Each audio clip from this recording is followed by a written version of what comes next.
Guys welcome back to my channel. तो आज हूँ संडे संडे मु फास्टिंग रखी थाए यहाँ मो पूर्व भी कही मो हालत देखिपे मुझे जी भाभी लाइब्रेरी जीविनी रूम रे ही पढ़ी बाकी एबे भावुँ लाइब्रेरी पलैबी देखा 7 आरआई भी अच्छी आरआई तो मुझे पढ़ी ही ना आरआई पढ़ी भी ना एसएसबी पढ़ुची तो एत आड़े लगे किसी हेनी से एसएसबी एसएसबी आ जेटी तो ठीक अच्छे फिर मुझे लाइब्रेरी माने सका मंदिर जाकि आसी सारे भाभी आज लाइब्रेरी जीविनी संडे पिला भी तो आसती भाई रूम रे पढ़ीदेवी मत रूम रे इच्छा होनी से मुझे जाऊँगी पुणी लाइब्रेरी ठीक अच्छे फिर अपडेट देवी बाकी जहाँ भी गली लाइब्रेरी टाटा गिफ्ट करी एनर्जी ड्रिंक बस पढ़ी हाँ आपण मानकर संडे स्टडी प्लान केमती चलती जनइबे हालत खराब हो फिर भी रूम रे बस कौन ही करें मो सीट खाली नहीं गाइस बसी जाइए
एलटीआर मोर हेलानी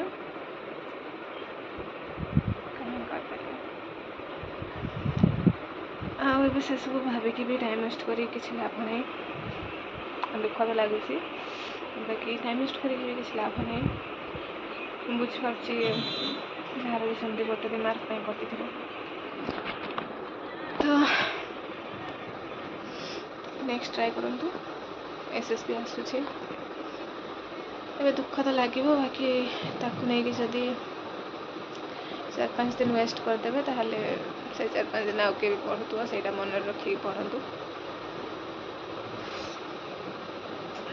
भगवान किसी तो भाविक करेंगे तो नेक्स्ट एसएसबी टीजीटी पढ़ु कौन कि ना जेटी भी आसपे तो पढ़ापढ़ी जारी रखु से ब्रेक दिखाँ बाकी जहाँ हबार थी हम से आम कंट्रोल नहीं बस पढ़ी चलते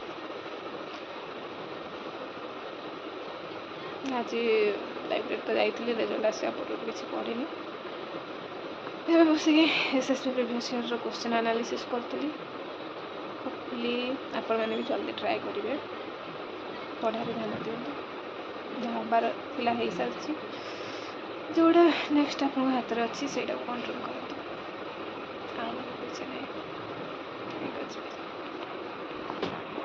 बहुत ही अपसेट लगुला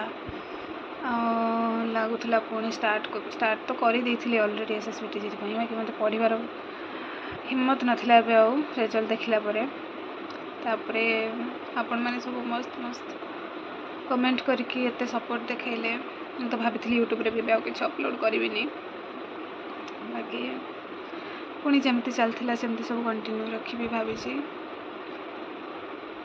लाइब्रेरी पुणी कंटिन्यू कहीं गिव अप तो करहबनी एसएसबी टीजीटी आसी जा किसी दिन रे तो पढ़ा ही पड़ो ए गोटे दिन वेस्ट कले के ପଛକୁ ପଳେଇବେ, ତା'ର ଠିକ୍ ଠିକଣା ନାହିଁ। ଯେଉଁ ରେଟ୍ରେ ସବୁ ଇୟର୍ କଟ୍ ଅଫ୍ ବଢ଼ି ହିଁ ଚାଲିଛି।